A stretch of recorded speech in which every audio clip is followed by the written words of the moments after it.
قرآني نبض حياتي، قرآني طهر ذاتي، قرآني عصمة أمري، قرآني طوق نجاتي، قرآني نبض حياتي، قرآني طهر ذاتي، قرآني عصمة أمري، قرآني طوق نجاتي. السلام علیکم ورحمۃ اللہ وبرکاتہ. نحمده ونصلي على رسوله الكريم. اما بعد فاعوذ بالله من الشیطان الرجیم. بسم اللہ الرحمن الرحیم. رب اشرح لي صدری ويسر لي امری واحلل عقدۃ من لسانی یفقهوا قولی. آج کا موضوع چوتھی قسط کا شعبان المعظم خصوصی ٹرانسمیشن کا ہے کاروبار میں دیانت. سب سے پہلے ہم دیکھتے ہیں کہ کاروبار میں دیانت کا مفہوم کیا ہے.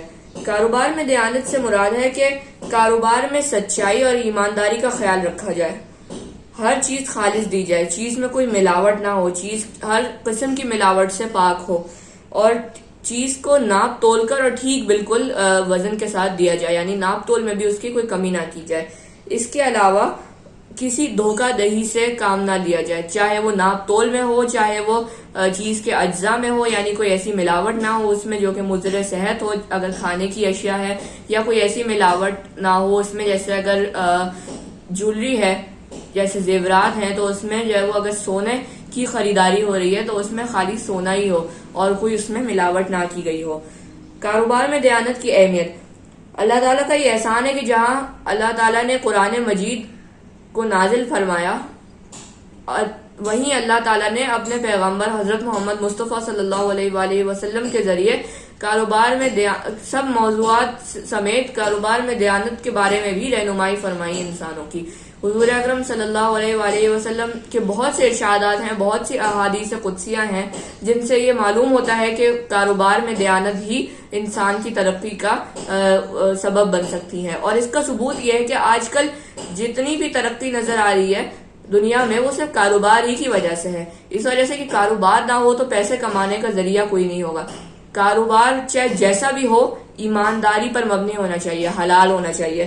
کاروبار کی بہت سی اقسام ہیں، یعنی مطلب حلال اور حرام میں سے، لیکن مسلمان امت مسلمہ میں فرد ہوتے ہوئے ہم پر یہ فرض لاحق ہے، ہم پر یہ فرض ہے کہ ہم صرف حلال ذریعہ کمائی یعنی کسب حلال، جسے انشاءاللہ ہم اپنی کل والی قسط میں ڈسکس کریں گے، تفصیل سے اس پہ گفتگو کریں گے، اس کا خیال رکھنا چاہیے. کاروبار میں دیانت کا حصہ ہے یہ.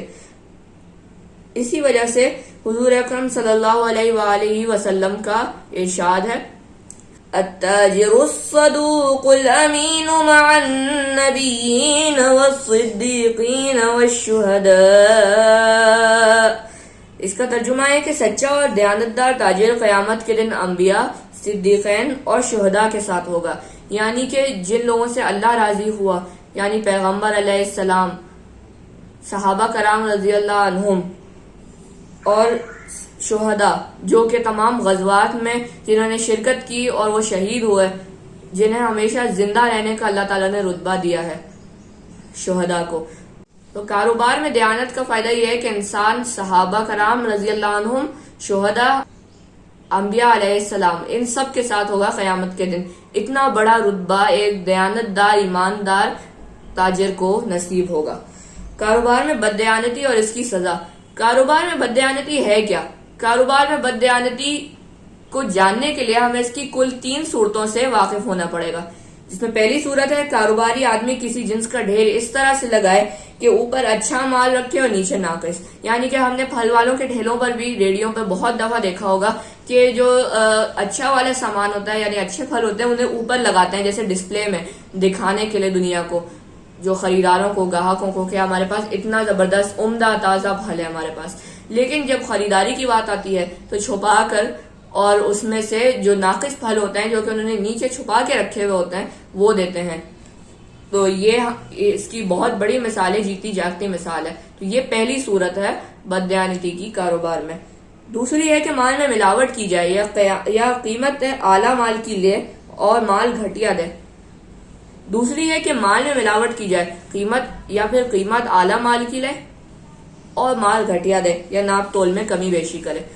یعنی کہ کوئی بھی جیسی آپ شے لینے جاتے ہیں دکان سے، کوئی بھی چیز خریدنا جاتے ہیں، اس میں ملاوٹ ہوئی ہوئی ہو، وہ خالص نہ ہو وہ چیز. جس طرح سے نیتوں میں اخلاص ہونا چاہیے، اسی طرح سے انسان کے کاروبار میں بھی اخلاص ہونا چاہیے. اور انسان کے کاروبار میں اخلاص تب تک نہیں رہے گا جب تک کہ وہ اپنی چیزوں میں ملاوٹ کرے گا، جب تک کہ وہ اپنی چیزوں میں ایسے اجزاء کو ملائے گا جو کہ اس چیز کے ہیں نہیں اصل میں، جو کہ مضر صحت بھی ہو سکتے ہیں، جو کہ نقصان بھی دے سکتے ہیں انسان کو. اور قیمت اعلیٰ مال کی دے اور مال گھٹیا دے، یعنی قیمت ایسے مال کی لے جو کہ بہت ہی ورلڈ کلاس بہترین مال ہو، لیکن مال کیسا گھٹیا دے، مال کا کوئی معیار نہ ہو، بالکل کوالٹی کچھ نہیں.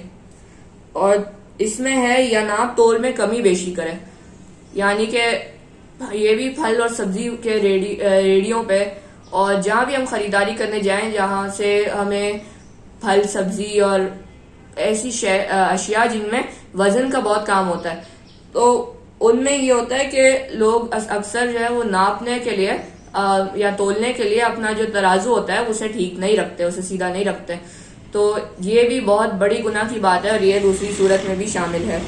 تیسری صورت ہے جب لے تو پورا لے اور جب دے تو گھٹا کے دے، یعنی کہ جب لوگوں سے وہ لے چیزیں، صحیح ہے، جب لوگوں سے یا کارخانوں میں سے یا ہول سیل میں سے جب وہ ریٹیلرز لیتے ہیں، دکاندار لیتے ہیں، سامان خریدتے ہیں تو پورا کا پورا لیں، لیکن جب دوسروں کو دیں تو اسی سامان میں سے ہٹا کے دیں، اسی سامان کو کم کر کے دیں، جتنا دینا چاہیے جتنا حق ہے اتنا نہ دیں.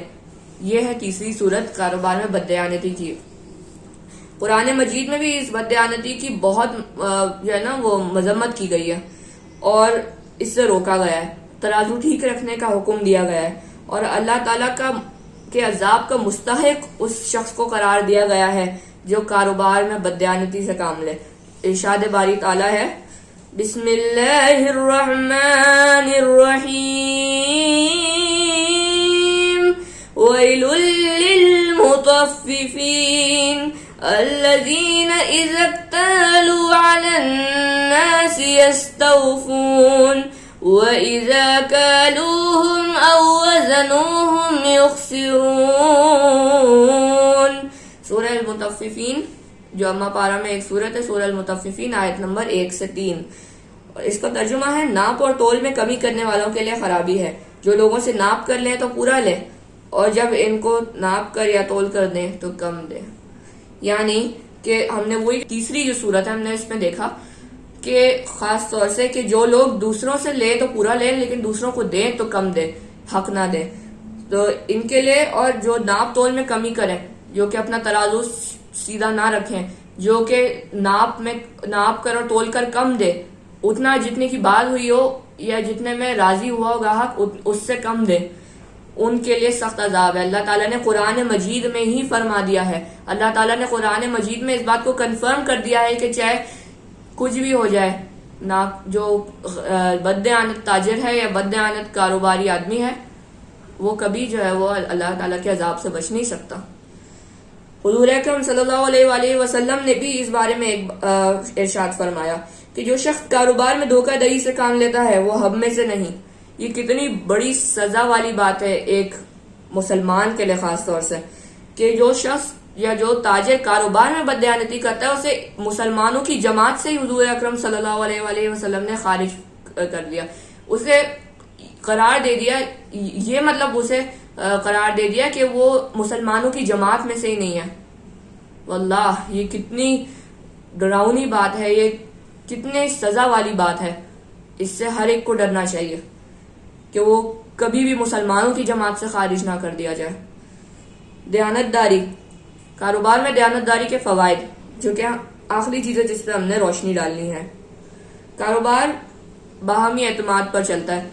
اگر گاہک کا اعتماد نہیں بنتا کسی کاروباری آدمی پر یا کسی تاجر پر تو وہ کبھی بھی اس سے نہیں لیتا سامان. لیکن اگر وہ ایک دفعہ لیتا ہے، 2 دفعہ، 3 دفعہ، اور اگر اس کا اعتماد برقرار رہتا ہے تو وہ جو مستقبل میں بھی اسی تاجر سے خریداری کرتا ہے، بلکہ اپنے آس پاس کے لوگوں کو بھی یہی مشورہ دیتا ہے کہ وہ اسی سے خریدیں. تو جو کاروبار میں دیانتداری کرے گا اور بددیانتی سے بچے گا تو گاہکوں کا اس پر اعتماد قائم ہو جائے گا. جو چیزیں خالص دے گا اس پر اعتماد قائم ہو جائے گا گاہکوں کا. جو اپنے کاروبار کو دیانتداری کے سانچے میں ڈھال لے گا، بددیانتی سے بچ جائے گا، اس کے کاروبار کو شہرت ملے گی، بہت زیادہ چلے گا، اس کے بعد لوگ مزید آئیں گے. باہمی اعتماد یہی ستون ہے کاروبار کا، یہی ستون ہے ایک مضبوط پختہ کاروباری بنیاد کا، اور جس کی وجہ سے وہ زیادہ نفع کماتا ہے، زیادہ اسے منافع ہوتا ہے. عوام کی نظروں میں اس کی عزت بڑھتی ہے، اس کے عزت و احترام کے جذبات بیدار ہوتے ہیں، اس وجہ سے کہ جو کاروبار میں دیانتداری کرے گا، بددیانتی سے بچے گا، اس کی عزت اس دنیا میں بھی بن جائے گی اور آخرت میں اللہ تعالیٰ کے نزدیک بھی، اور اس کا ہر عمل جو کاروبار میں دیانت میں جو بھی اس نے نفع کمایا ہوگا، اس سے بڑھ کر اسے نفع ملے گا انشاءاللہ آخرت میں. تو اللہ تعالیٰ نے اس کا وعدہ فرما دیا ہے قرآن مجید میں بھی. ابتدائی دور میں بہت سارے دور دراز علاقوں میں اسلام کی اشاعت مسلمان تاجروں کی دیانتداری ہی کی وجہ سے ہوئی، کیونکہ مسلمان تاجر جاتے تھے مختلف اپنی زبانیں لے کر. جب ٹرانسپورٹ بھی بنی تھی تو اس وقت اپنی زبانیں دوسرے لوگوں تک پہنچانے، اسلام کو دوسرے ملکوں تک، دور دراز علاقوں تک پہنچانے، اور ٹریڈ جو کہ کاروبار ہے اس کے لیے بھی بہت سے مسلمان تاجر جاتے تھے. تو ساتھ ساتھ کاروبار کے اسلام کو بھی پھیلاتے تھے. اسی کے ذریعے سے اسلام ملیشیا، انڈونیشیا اور چین ان تک اسلام پہنچا ان مسلمان تاجروں ہی کی وجہ سے. اور آج غیر مسلم تاجروں نے وہی جو ترکیب ہے وہ اپنا لی ہے جو مسلمان تاجروں نے اپنائی تھی، اور ہم اپنی ساکھ کھو بیٹھے ہیں. مطلب غیر مسلموں نے تو یہ سیکھ لیا کہ کاروبار کس طرح سے سکسیسفلی اس سے کامیابی کے ساتھ کرنا ہے، لیکن ہمیں پتہ نہیں کیا ہو چکا ہے اب ہمارے ذہنوں کو کہ ہم نے جو بالکل اس سے منہ پھیر لیا ہے. ہم نے منہ پھیر لیا ہے ایمانداری سے. جو حال چل رہا ہے آج کل کاروبار میں نقصان کا، وہ اسی وجہ سے ہے کہ لوگ بددیانتی کر رہے ہیں، اور بددیانتی جو کر رہے ہیں اس وجہ سے غیر مسلموں کو تو فائدہ پہنچ گیا. وہ تو اس چیز کو انہوں نے اپنا لیا جو مسلمانوں نے بہت پہلے دیانتداری کی تھی، جب دوسرے ملکوں تک لے گئے تھے تو انہوں نے تو اس سے فائدہ اٹھا لیا، لیکن مسلمان ہی اپنی ساکھ کھو بیٹھے ہیں اور اس سے منہ پھیرے بیٹھے ہیں، جبکہ غیر مسلم منڈیوں پہ چھا گئے ہیں دنیا کی، اور ہم لوگ اس سے روگردانی کر بیٹھے ہیں. اتنی بڑی بات ہے یہ، ہم اس سے روگردانی کر بیٹھے ہیں جس سے خوف آنا چاہیے. کیونکہ اگر ہم چاہتے ہیں کہ ہم کاروبار میں ترقی کریں تو بہتر ہوگا کہ ہم بھی دیانتداری کا خیال رکھیں، کاروبار میں دیانتداری سے کام لیں، کاروبار میں کبھی بھی بد دیانتی نہ کریں، بے ایمانی نہ کریں، دھوکے بازی نہ کریں، فریب نہ دیں. اور حالانکہ غیر مسلموں کی کاروبار میں دیانت ان کی محض ایک چالاکی ہے. وہ تو چالاکی ہے ان کی اس وجہ سے کہ ان کا تو کاروبار زیادہ بڑھ رہا ہے اچھی طرح سے، بلکہ اور دوسری جگہ یہ ہے کہ جبکہ ہمارے لیے دیانتداری ایمان کا مسئلہ ہے، کیونکہ رسول اللہ صلی اللہ علیہ وآلہ وسلم نے فرمایا لا ایمان لمن لا امانت لہ، یعنی جو شخص دیانتدار نہیں اس کا کوئی ایمان نہیں. غیر مسلموں کو کاروبار سے اگر مطلب ہے تو ہمیں اپنے اللہ کو منہ دکھانا ہے. ہم کاروبار میں دیانتداری کیوں کر رہے ہیں؟ دنیاوی فائدہ تو ہمیں ملے گا ہی، لیکن جو ہمارا مقصد ہے دیانتداری کا وہ یہ ہے کہ اللہ تعالیٰ کے ہاں جزا پالیں، اللہ تعالیٰ کے ہاں ہمارا نفع جو ہے وہ اس سے زیادہ بڑھ جائے جو کہ اس دنیا میں ہے.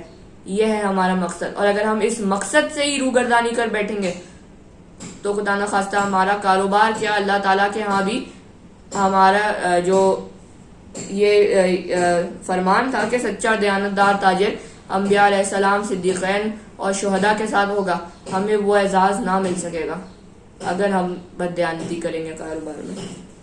تو آج کے لیے اتنا ہی کافی ہے. آج کے جو موضوع ہے اس کے حساب سے نصیحت ہمیں خود اپنے آپ کو کرنی چاہیے کہ ہم اپنے آپ کی اصلاح کریں، اپنے آپ کا تجزیہ کریں، دوسروں کو بھی پھیلائیں بات امر بالمعروف و نہی عن المنکر. ہر شعبے میں زندگی کے یہی چیز سامنے آتی ہے، لیکن اپنی بھی اصلاح کریں، خود باعمل ہو. اور اسی طرح اگر سب مل کر خود اپنی اصلاح کرتے ہوئے کاروبار میں دیانتداری کریں تو ہر تاجر ہی ایماندار ہو جائے گا، اور نہ صرف اس دنیا میں بلکہ آخرت میں بھی اس کا پھل پائے گا. تو اللہ تعالیٰ سے دعا ہے کہ اللہ تعالیٰ ہمیں نیک اعمال کرنے کی توفیق عطا فرمائے. اللہ تعالیٰ ہماری نہ صرف دنیا کو بلکہ آخرت کو بھی سنوار دے. اللہ ہماری جان مال عزت و آبرو کی حفاظت فرما، اور اے اللہ ہمارے جو بھی نیک اعمال ہے ان کو اپنا شرف قبولیت نصیب فرما. آمین ثم آمین. السلام علیکم ورحمۃ اللہ وبرکاتہ. قرآني عصمة أمري، قرآني طوق نجاتي، قرآني نبض حياتي، قرآني طهر ذاتي، قرآني عصمة أمري، قرآني طوق نجاتي.